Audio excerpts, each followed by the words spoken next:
Welcome to a healthy living video blog at workoutmaster.com. This is Ruben. This is Aram. Today we're going to talk about protein, which is the best source of protein for you in your diet. Let's tear this one apart. Absolutely. As you well know, protein is what the body is going to require to as a building block to replace cells that you need to regenerate on a daily basis.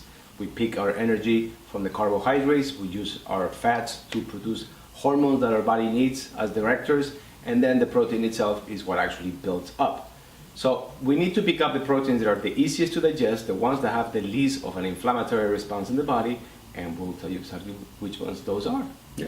Remember, anything that ever had eyes is a protein. So we generally find a lot of protein out of animal sources. Yes. Now, not all animal source proteins are made the same.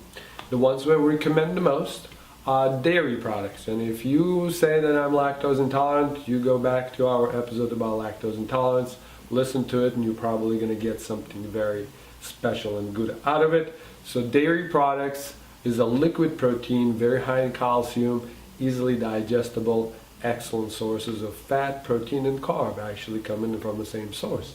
We still put it in the protein category. Yes.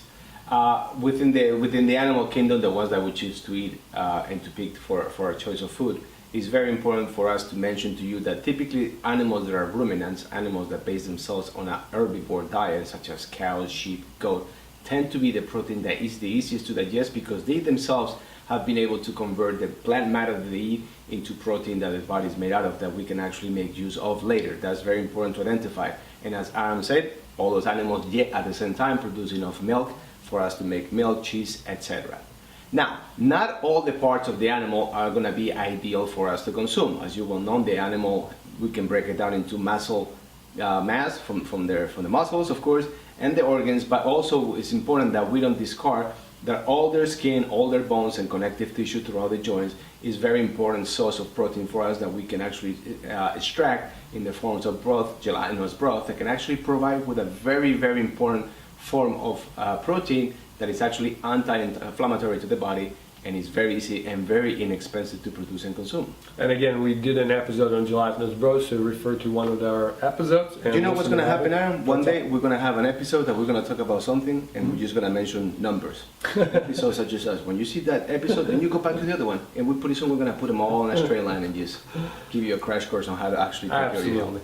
All right, besides the gelatinous broth, muscle meat, and dairy, eggs is a great source of protein. You got to be careful with eggs. If you consume eggs by itself, a lot of times they can create a blood sugar regulation problem. So make sure when you eat eggs, you eat it with some carb and fat together. Or let it be known that sometimes in the wrong ratio, although you might be having your eggs with extra added, fat such as butter or coconut oil when you cook them and stuff like that, you have to pay attention because eggs that get metabolized in the body very, very fast, and they can make your blood sugar fluctuate quite quickly. And I've had this particular experience with several female clients that when they eat eggs and they don't add enough carbohydrate, they tend to feel pretty hellish, and it's because the protein gets absorbed very fast and it makes the blood sugar fluctuate. So that's a little insider's note that you have to pay attention to. Also at the same time, other forms of protein, of course, it's going to be fish, and out of fish we try to eat fish that are actually low in fat, something that is very different to what we used to do in the past, because that fat, for the most part, as we have mentioned in other episodes, in polyunsaturated fatty acid episodes, those fats are not saturated.